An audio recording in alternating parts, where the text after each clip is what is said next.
All right, welcome back. After that huge, sweeping story of the 7 days of creation in chapter 1, the narrative suddenly zooms in. Today, we're going to break down the second chapter of Genesis, a foundational text that really gets into the details.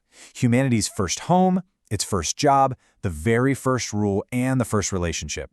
So let's dive in and explore what this chapter reveals about the origins of our world and, well, of ourselves.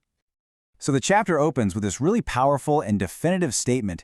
It's like the final stamp on the epic creation week from chapter 1. The cosmic construction project, it's complete. Every star, every planet, every living thing is in its place. The universe is officially declared finished, which sets this perfect stage for the much more intimate story that's about to unfold. With all the work done, the narrative immediately introduces a concept that would become absolutely central to so many cultures and religions. The idea of a sacred day of rest.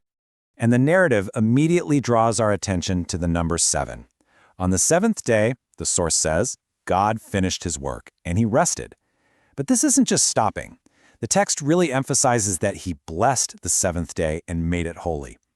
This act sets the day apart, infusing it with a unique holiness right from the dawn of time, and it establishes a rhythm of work and rest for all of creation. The story then kind of rewinds just a little bit to describe the world right before humanity shows up. And it paints this fascinating picture, a world with no rain as we know it, but instead this persistent mist that would rise up from the ground to water the surface. And, most importantly, there was no man to work the ground. The earth was ready, just waiting for its caretaker. And this, of course, brings us to one of the most iconic moments in the entire text. The formation of the first human being, and the perfect environment prepared specifically for him. The text describes this very intimate, two-step process for creating humanity. First, a physical form is carefully molded from the dust of the ground, which ties humanity directly to the earth. But this form is lifeless until the second miraculous step. The divine breath of life is breathed into it. It's this profound combination of the earthly and the divine that results in a living soul. So where is this newly created being placed? Not just anywhere on the newly formed earth. The source specifies a special place, a garden planted in the east in Eden, which was meant to be the man's home, his workplace, and his sanctuary. And listen, this wasn't just any garden. It was a paradise of abundance. It had every kind of tree that was beautiful and good for food, but right in the middle were 2 trees of immense importance, the tree of life and the now infamous tree of the knowledge of good and evil. A great river also flowed out of it, splitting into 4 distinct headwaters that are actually named in the text. It's all meant to paint a picture of a place of perfect provision. Now the man is placed in this perfect garden with a purpose to work it and take care of it. But along with this purpose comes the very first rule, a single, clear prohibition that introduces the concept of choice and consequence into the story.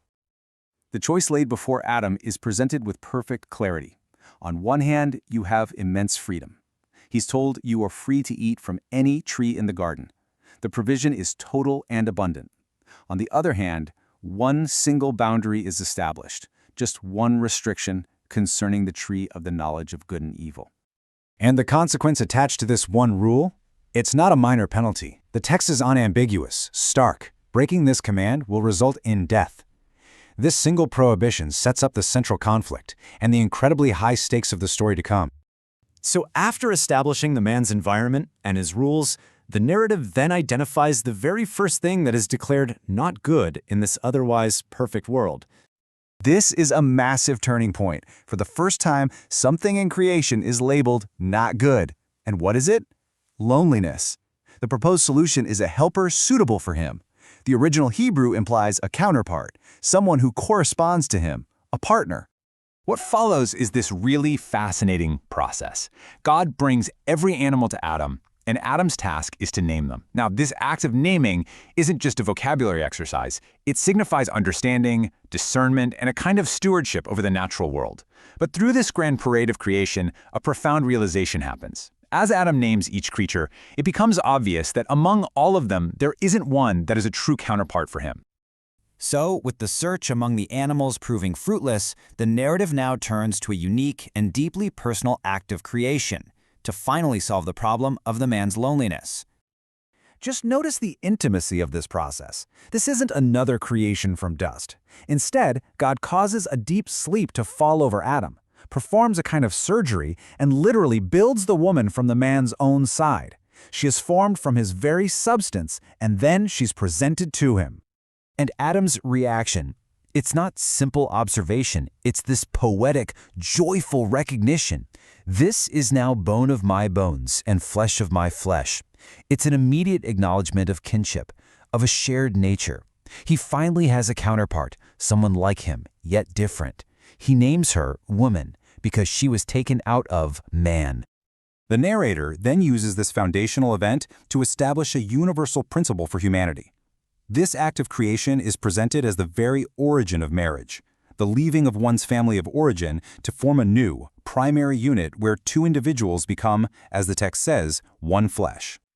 The chapter then ends on this incredibly powerful and poignant note. They are completely exposed, completely vulnerable with each other and in their world, and yet there is a total absence of shame, fear, or self-consciousness.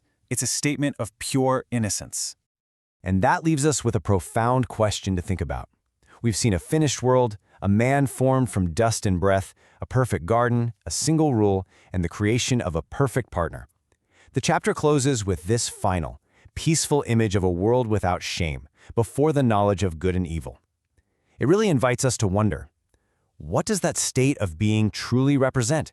What does it mean to live in a state of true innocence?